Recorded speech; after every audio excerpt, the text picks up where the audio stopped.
പശ്ചിമ ബംഗാളും പൂർവ്വ ബംഗാളും ഒരു ഹൃദയത്തിൻ്റെ രണ്ട് അറകളാണ് എന്ന് പറഞ്ഞ് സാഹിത്യകാരൻ ആരാണ്? ഉത്തരം രവീന്ദ്രനാഥ ടാഗോർ. സമപന്തി ഭോജനം സംഘടിപ്പിച്ച സാമൂഹ്യ പരിഷ്കർത്താവ് ആരാണ്? ഉത്തരം വൈകുണ്ഠസ്വാമികൾ.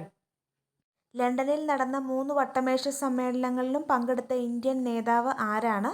ഉത്തരം BR അംബേദ്കർ. ഹോം റൂൾ പ്രസ്ഥാനം ആരംഭിച്ച വനിത? ഉത്തരം ആനി ബെസന്റ്.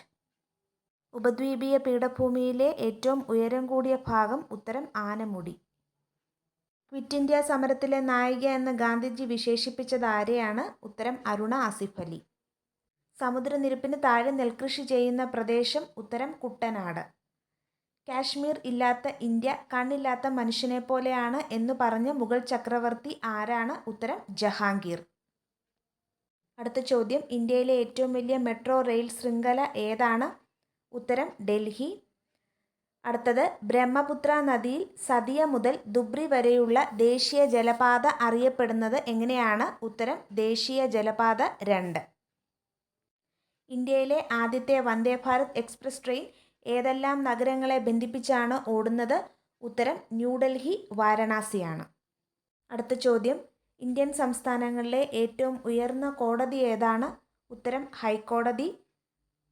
അടുത്ത ചോദ്യം, ഇന്ത്യൻ ഭരണഘടനയിൽ മൗലിക കർത്തവ്യങ്ങൾ ഏതു ഭാഗത്താണ് ഉൾക്കൊള്ളിച്ചിരിക്കുന്നത്?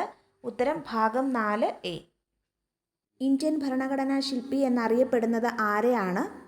ഉത്തരം ഡോക്ടർ BR അംബേദ്കർ. അടുത്ത ചോദ്യം, ഇന്ത്യയിൽ ഭരണഘടനാ ദിനമായി ആചരിക്കുന്നത് എന്നാണ്? ഉത്തരം നവംബർ 26.